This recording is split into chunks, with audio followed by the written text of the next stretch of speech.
Minn din is-sena skolastika l-iskema disa se titwessa skont il-ħtieġa u madwar 2000 student li jgawdu minn din l-iskema se jingħataw assistenza f'aktar minn għajnuna waħda li jeħtieġu. Ħabbar dan il-Prim Ministru Robert Abela waqt laqgħa tal-Kabinet bit-tema Gvern man-nies li saret fl-iskola sekondarja ta' Ħaddingli Kulleġġ San Nikola. Bħalissa l-iskema disa toffri l-għażla li numru ta' tfal li jibbenefikaw minn wieħed minn sensiela ta' għajnuniet fosthom uniformi b'xejn, il-lunch kuljum, set stationery b'xejn, fotokopji b'xejn u attivitajiet ekstrakurrikulari bla ħlas. Madankollu anke skont il-manifest elettorali tal-Partit Laburista, din issa se tkun qed titwessa. Jeżistu madwar 2000 student li jibbenefikaw minn dik magħrufa bħala skema disa.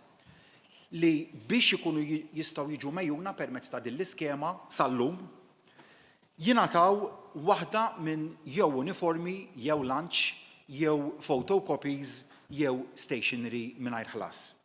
Dan jingħataw kull sena skolastika imma huma alternattivi għal xulxin. Issa, kif konna tħaddidna fil-kampanja elettorali, minn din is-sena skolastika stess, l-iskema se tkun qed tiġi mwessa b'mod illi skont il-ħtieġa tkun tista' tingħata aktar minn għajnuna waħda mill-erba' diversi li spjegaj dwarhom. U fejn hemm il-ħtieġa li dak l-erba' għajnuniet jingħataw kumulattivament, jiġifieri jingħataw l-erba' li huma kollha. Hekk se jkun qiegħed isir skont kif imwiegħed fil-manifest elettorali.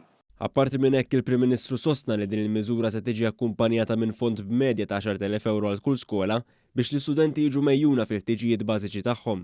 B'hekk din il-wiegħda tal-manifest elettorali li l-poplu ta' mandat ċar dwaru qed titwettaq. Fil-preżenza ta' bosta partijiet involuti fis-settur edukattiv fosthom edukaturi minn skejjer pubbliċi tal-Knisja u indipendenti flimkien ma' studenti, rappreżentanti tal-unions u akademiċi, il-Prim Ministru Robert Abela saħaq li fis-settur edukattiv ma rridu nħallu l-ebda tifel jew tifla jaqgħu lura. Il-prinċipju dejjem huwa dak li jirregolana meta nitħattu dwar l-edukazzjoni. U x'inhu huwa l-prinċipju regolatur illi għandu dan il-Gvern għas-settur tal-edukazzjoni? Nista' niġbru f'sentenza qasira dik li ma nħallu ebda tifel jew tifla jaqgħu lura, ikunu xi jkunu l-isfidi.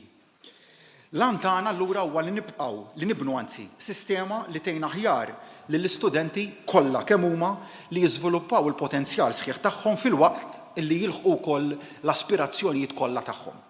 Hawn Dr. Abela fakkar fil-ħidma tal-Gvern f'dan il-qasam.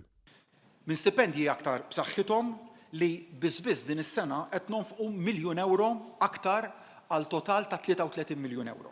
Għal servizzi bħal Breakfast Club u trasport b'xejn li daħħalnihom b'investimenti ta' miljuni ta' euro u lanqas il-kriżijiet li għadda minnhom il-pajjiż l-ewwel pandemija u issa b'gwerra ftit ta' eluf ta' mil il-bot minn xtutna qatt ma ddaħħal li ċkien dubju li mhux se nkunu f'qagħda li nistgħu insostnuhom. Magħhom inżid ukoll eżamijiet mingħajr ħlas u faċilitajiet ġodda. Dr. Abela tkellem ukoll dwar kif il-bidu tas-sena skolastika ġdida b'normalità sieħa wara l-pandemija mexa ħarir u rrimarka li dan hu żmien eċitanti għas-settur edukattiv. Huwa tkellem dwar fażi oħra importanti li deħlin għaliha fis-settur edukattiv. Qal li f'din il-fażi ġdida rridu niddiskutu mal-edukaturi dwar kundizzjonijiet aħjar u opportunitajiet aqwa filwaqt li lill-istudenti rridu nagħtuhom modda ġdida. Dan huwa meħtieġ biex f'din il-fażi ġdida naraw li niksbu riżultati aħjar fis-settur edukattiv u fejn l-aqwa opportunitajiet li jinħolqu fl-ekonomija joħduhom it-tfal Maltin u Għawċin. Qabel il-laqgħa tal-Kabinet li tlaqgħa fil-komunità il-Prim Ministru Robert Abela akkumpanjat mill-Ministru għall-Edukazzjoni Clifton Grima flimkien mal-amministrazzjoni tal-iskola u l-kulleġġ żar numru ta' klassijiet u ltaqa' ma' bosta studenti u edukaturi li għaddejjin flimkien bil-vjaġġ edukattiv.